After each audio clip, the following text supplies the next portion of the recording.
Hey guys, welcome back fun with RJ. তো চলে আসলাম আবারও আপনাদের মাঝে নতুন একটি ভিডিও নিয়ে।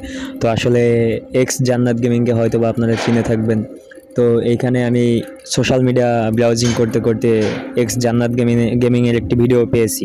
তো আমার মনে হলো এই ভিডিওটি আপনাদের সাথে শেয়ার করে আপনাদের মতামত নেওয়া উচিত। তো হয়তো বা ভিডিওটি অনেক আগের, কিন্তু আমি আজকেই পেয়েছি। তো চলুন ভিডিওটি দেখা যাক, এবং আপনারা কমেন্টে মতামত জানাবেন যে এটিও কি আদৌ কি বাস্তব নাকি কোনো ফেক। যদি বাস্তব হয় তো পরবর্তীতে এটির লিঙ্কটি আনার চেষ্টা করবো আমি আপনাদের জন্য। তো চলুন ভিডিওটি শুরু করা যাক। আর তোমরা এগুলোকে মজা নাও। আমি এটা বলবো না যে কেউ সাপোর্ট করো না। অবশ্যই কিছু ভালো মানুষ আছে বাংলাদেশে, এখনো ভালো মানুষ বাইরে আছে। অনেকে এই জিনিসটা বুঝছে যে এটা আমি না, আবার অনেকে হয়তো বুঝছে যে এটা আমি, তাও হচ্ছে এটা নিয়ে বলছে যে এগুলোর তো কোনো দরকার নেই এই টাইপের। বাট হ্যাঁ, এমন অ্যাঙ্গেল ছিল যে অ্যাঙ্গেল থেকে বোঝা যায় মানে তো গাইজ, এই ভিডিওটি দেখার পর আপনাদের কার কী মনে হয় আমাকে অবশ্যই জানাবেন। যদি ভিডিওটি আপনাদের মনে হয় অরিজিনাল, তো আমি লিঙ্কের কিছু ক্লিপ আনার চেষ্টা করব পরবর্তী ভিডিওতে। তো আল্লাহ হাফেজ, দেখা হচ্ছে পরবর্তী একটি ভিডিওতে।